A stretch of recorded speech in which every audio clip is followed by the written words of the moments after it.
Had you ever had a day where you just felt off? Not sick, not in pain, just a little drained. Maybe you took the stairs and felt a bit more breathless than usual. Maybe you had a nagging discomfort in your chest, so mild you dismissed it as heartburn from lunch.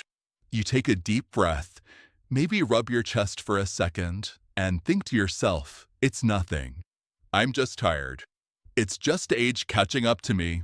You move on. The moment passes. But what if I told you that in that exact moment, that fleeting, insignificant feeling moment, you weren't just tired? What if you were under attack? A full-scale siege on your body's most vital organ. An attack happening in absolute, terrifying silence. This isn't a scene from a medical drama. This is the reality of the silent heart attack. It is the ghost in your chest. It strikes without the classic, Hollywood-style warning signs. There's no crushing chest pain that brings you to your knees, no dramatic collapse. It arrives without pain, and often, it leaves without mercy. Today, we are pulling back the curtain on one of the most insidious and misunderstood threats to human health. We're going to uncover the terrifying truth behind the heart attacks that give you no second chance to react. We will explore why they are so deadly precisely because they stay silent. The science we'll discuss today isn't just fascinating, it's fundamental to your survival. This isn't just another health video. This is an urgent briefing. Because the danger of a silent heart attack isn't just the initial event, it's the damage it leaves behind, a hidden scar on your heart that acts as a ticking time bomb for a future, catastrophic, and often fatal event.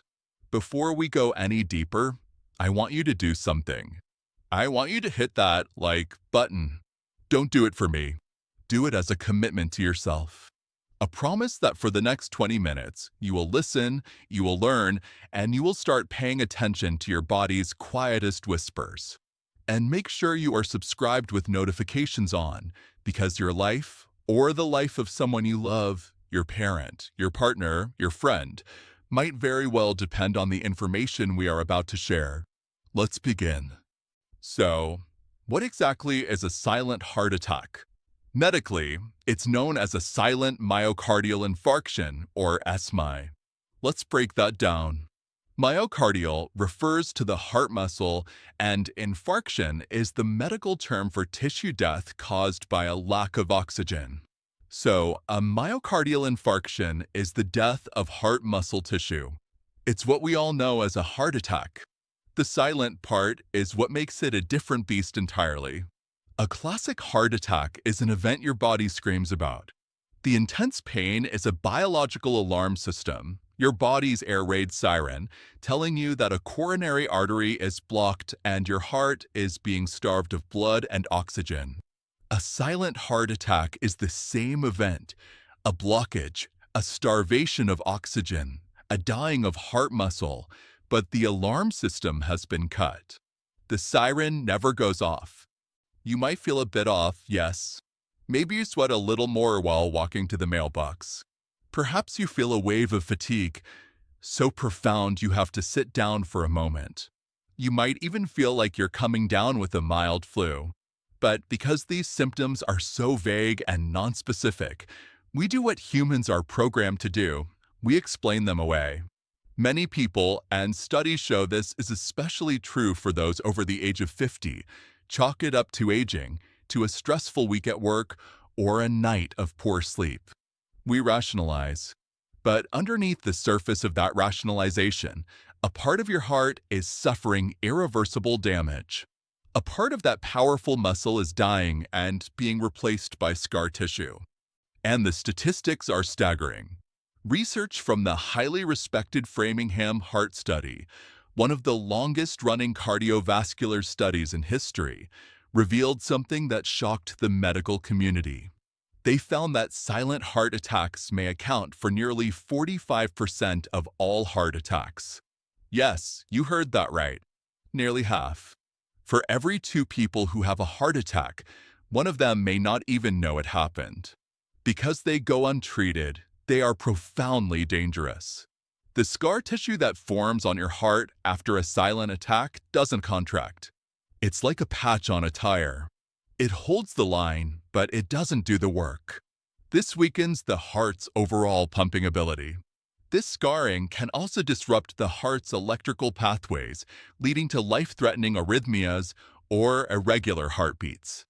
So why is it silent? For reasons still being researched, the nerve signals that should be screaming pain don't make it to the brain in the same dramatic fashion. This is often linked to a condition called autonomic neuropathy, where the nerves that control involuntary bodily functions, like heartbeat and pain perception, are damaged. This is particularly common in people with diabetes, which we will discuss shortly. It's like the alarm wire from the heart to the brain has been frayed or cut entirely. Inflammation also plays a key role, potentially dulling the nerve endings. Now, let me ask you something personal, and I want you to be brutally honest with yourself. Have you felt more tired than usual lately? Have your legs or ankles been slightly more swollen than normal? Have you experienced indigestion that doesn't seem related to what you ate? If the answer is yes, don't ignore it. It might be nothing, but it might be the ghost in your chest, leaving a footprint. Have you ever dismissed one of these vague symptoms, only to wonder about it later? Share a simple yes or no in the comments below.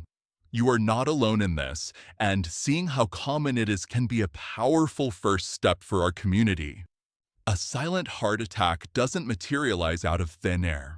It's the climax of a long, slow-burning process. It's the result of a perfect storm of risk factors, many of which are chillingly common in our modern lives. Let's talk about what causes these silent killers. First on the list, the usual suspects, all of which contribute to a condition called atherosclerosis, the hardening and narrowing of your arteries. High blood pressure, hypertension. Think of your arteries as flexible hoses. Normal blood pressure is a gentle flow. High blood pressure is like forcing water through that hose at fire hydrant pressure 24/7. This constant force damages the delicate inner lining of the arteries, creating rough patches where cholesterol can stick and build up, forming plaques. High cholesterol, specifically high LDL or bad cholesterol. This is the waxy substance, the spackle, that sticks to the damaged areas in your arteries, forming those plaques. Smoking. This is like pouring acid into the system. Nicotine constricts your blood vessels, forcing your heart to work harder, while the carbon monoxide from smoke damages the artery lining and makes your blood stickier and more prone to clotting. Sedentary lifestyle and obesity, lack of movement and excess weight, particularly around the midsection, contribute to high blood pressure, high cholesterol, and insulin resistance. Fat tissue, especially visceral fat, isn't just inert mass. It's an active endocrine organ that pumps out inflammatory chemicals that are toxic to your arteries. But there are two factors that are especially potent accomplices for a silent attack. Diabetes. This is perhaps the single biggest co-conspirator. Over time, high blood sugar is toxic to nerves. It systematically destroys them, leading to that autonomic neuropathy we mentioned. The nerves that should be signaling chest pain from the heart are so damaged, they can't get the message through. It's why many diabetics feel absolutely nothing during a heart attack. Their body's fire alarm has been melted by years of high glucose. Chronic stress. In our hyper-connected world, many of us live in a constant state of low-grade fight or flight. This floods our bodies with the stress hormone, cortisol.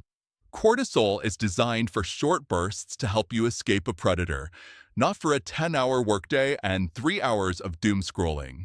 Chronically high cortisol increases blood pressure, raises blood sugar, and promotes systemic inflammation, creating the ideal environment for plaque to form and rupture.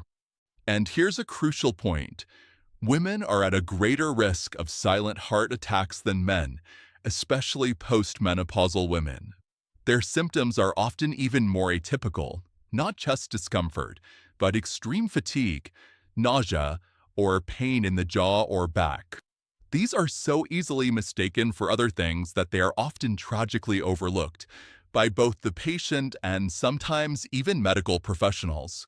So, if you're over 50 and have one or more of these risk factors, your heart might be a ticking time bomb. The scarring from a first silent attack reduces your heart's ability to function and dramatically increases the risk of the next one being massive and fatal. Looking at this list of risk factors, which one surprises you the most to learn about its connection to heart health? Let me know in the comments. And if this list makes you think of someone you care about, please consider sharing this video with them now. It's a way to start a difficult but vital conversation. So, how can you possibly tell if your heart is under silent siege? You have to learn to translate your body's most subtle whispers. You have to learn its secret language. These aren't loud alarms, they are gentle nudges. But they're persistent. Let's look for these subtle but critical warning signs. Unusual fatigue, especially during mild activity. This isn't just "I need more coffee" tired. This is a profound, bone-deep weariness. It's the feeling that your internal battery has been drained to 10%. If walking to your car or carrying groceries suddenly feels like running a marathon, that is a red flag. It's your body telling you that your heart is working exponentially harder to pump blood through a narrowed artery. Shortness of breath, dyspnea. If you find yourself getting winded from simple tasks that never used to bother you, listen. Your heart and lungs are an intimate partnership. If the heart can't pump blood efficiently out to the body, it backs up into the lungs. This pressure makes it harder to breathe. Lightheadedness or dizziness, a feeling of being woozy or off balance, can occur if your heart isn't pumping enough oxygenated blood to your brain. It's a direct signal of compromised blood flow. Discomfort in other areas of the upper body. This is referred pain. Your heart nerves share pathways with nerves from other parts of your body. When the heart is in distress, your brain gets confused and might interpret the pain signal as coming from the jaw, neck, back, or even your shoulders or arms, classically the left arm, but not always. Indigestion, heartburn, or nausea. This is one of the most commonly dismissed symptoms, especially in women. The vagus nerve, a major nerve that connects the brain to many organs, services both the heart and the stomach. When the heart is irritated, it can trigger the nerve to send signals of nausea or indigestion. If you have heartburn that doesn't respond to antacids, pay close attention. Sweating with no physical exertion, a sudden cold, clammy sweat for no apparent reason is a classic sign of your body going into stress mode. Your nervous system is reacting to the crisis in your heart, even if you don't feel pain. Mild chest discomfort. It's crucial to understand this is often not described as pain. Patients often call it a feeling of pressure, squeezing, fullness, or an ache. It might last a few minutes, go away, and then come back. These symptoms often come and go. They're easy to brush off. But don't. In many cases, patients who have a major, recognized heart attack report having these very symptoms for days or even weeks beforehand. Those weren't random feelings. They were warning shots. Imagine watching this video now and ignoring that recurring pressure in your chest. And next week, it's too late. Don't let that be your story. This next block is the most important one. We are moving from problem to solution. So right now, make sure you have turned on that notification bell. I want you to get the alert for our future videos where we dive even deeper into these topics. You have learned the warnings. Now it's time for the action plan. Now, let's flip the script. We have spent time in the darkness, understanding the threat. It's time to turn on the lights. What can you do, starting today, to protect yourself from this invisible menace? This is your proactive battle plan. First, get checked. Knowledge is power. Get regular checkups, especially if you're over 50 or have risk factors. But don't just get a standard physical. Ask your doctor specifically about your heart health. Ask for an electrocardiogram, ECG, or EKG. This simple, painless test measures your heart's electrical activity and can detect evidence of a prior, silent heart attack by showing areas of the heart that are damaged. For a more dynamic view, ask about a cardiac stress test, where they monitor your heart while you walk on a treadmill.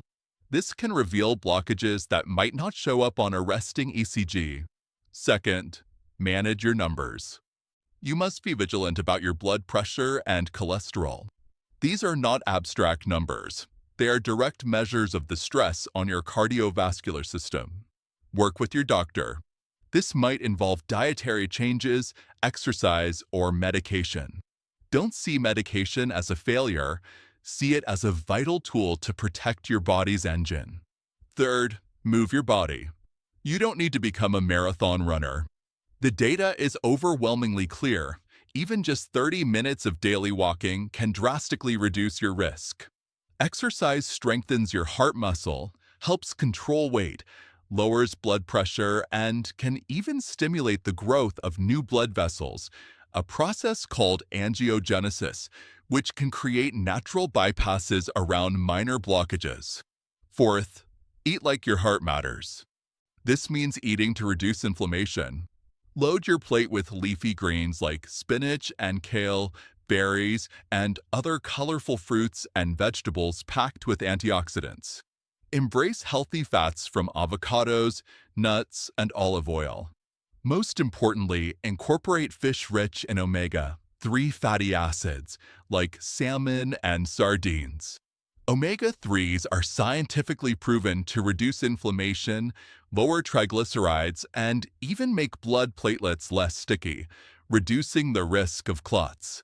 At the same time, ruthlessly cut down on processed sugar, refined carbohydrates, and fried foods, which are all highly inflammatory.